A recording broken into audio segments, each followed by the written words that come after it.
Hello మామ, మళ్ళీ మీ ముందుకు వచ్చేసా మరొక కొత్త వంటతో. టుడే స్పెషల్ వచ్చేసి చికెన్ దమ్ బిర్యానీ. ఎలా చేయాలో చూపిస్తా పదండి. మన చికెన్ దమ్ బిర్యానీకి కావాల్సిన మసాలాలు నూరుకుందాం.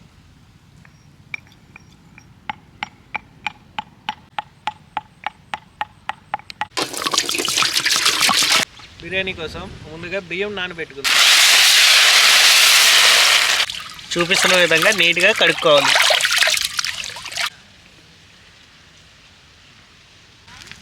కావాల్సిన కూరగాయలు నీట్గా కడుక్కుందాం. బిర్యానీకి కావాల్సిన కూరగాయలు ఉల్లిపాయలు, మిర్చి, పుదీనా, కొత్తిమీర అన్నీ చకచగా కోసేసుకుందాం.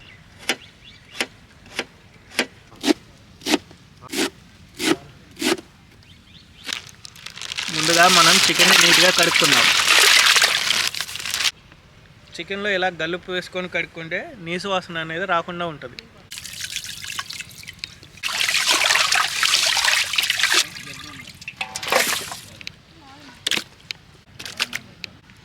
బిర్యానీ కోసం ముందుగా కడిగిన చికెన్ తీసుకోవాలి. చికెన్ మ్యాగ్నేషన్ కోసం ముందుగా గల్లుప్పుని యాడ్ చేసుకోవాలి. ముందుగా నూరి పెట్టుకున్న మిర్చిని యాడ్ చేసుకోవాలి. ఒక స్పూన్ పసుపు,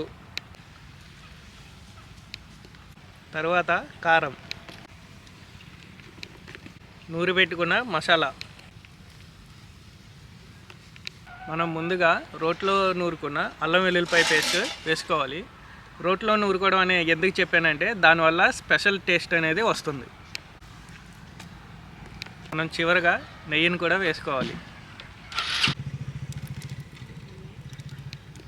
కావాల్సిన అన్ని ఐటమ్స్ వేసేసామా. ఇలా మిక్స్ చేస్తూనే పెరుగును కూడా యాడ్ చేసుకుందాం. ఫ్రైడ్ ఆనియన్స్ని కూడా యాడ్ చేసుకుందాం. చివరిగా నిమ్మకాయని పిండుకొని బాగా మిక్స్ చేసుకొని ఒక 1 అవర్ పాటు మ్యాగ్నేషన్ కోసం వదిలేద్దాం.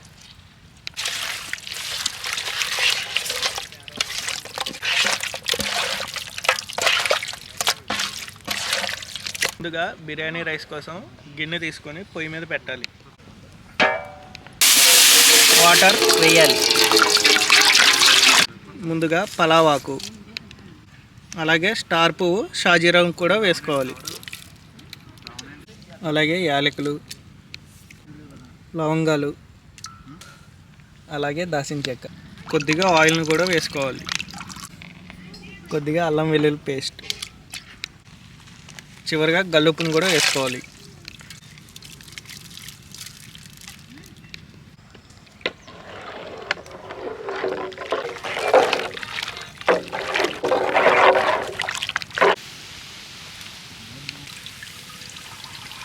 మన ఎసరు అయితే బాగా మరిగిపోయింది మామ. ఇంకా బియ్యాన్ని వేసుకోవాలి.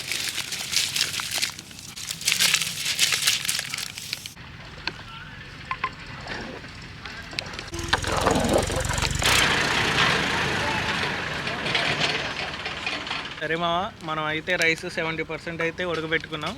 ఇంకా బిర్యానీలోకి యాడ్ చేయడమే.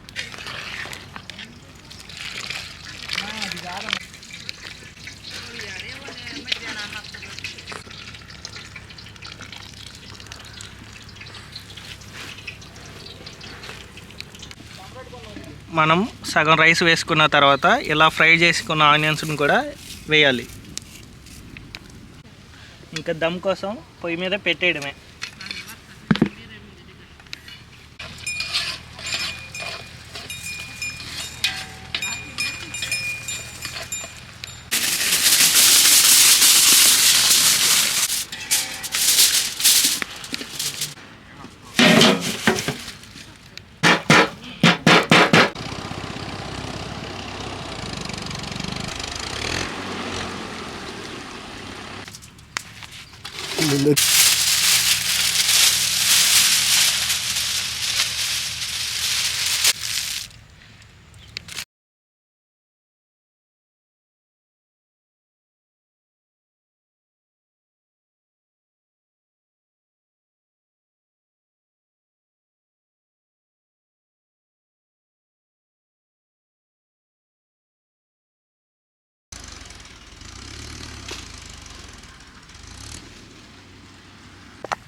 చాలా బాగా వచ్చింది మావా.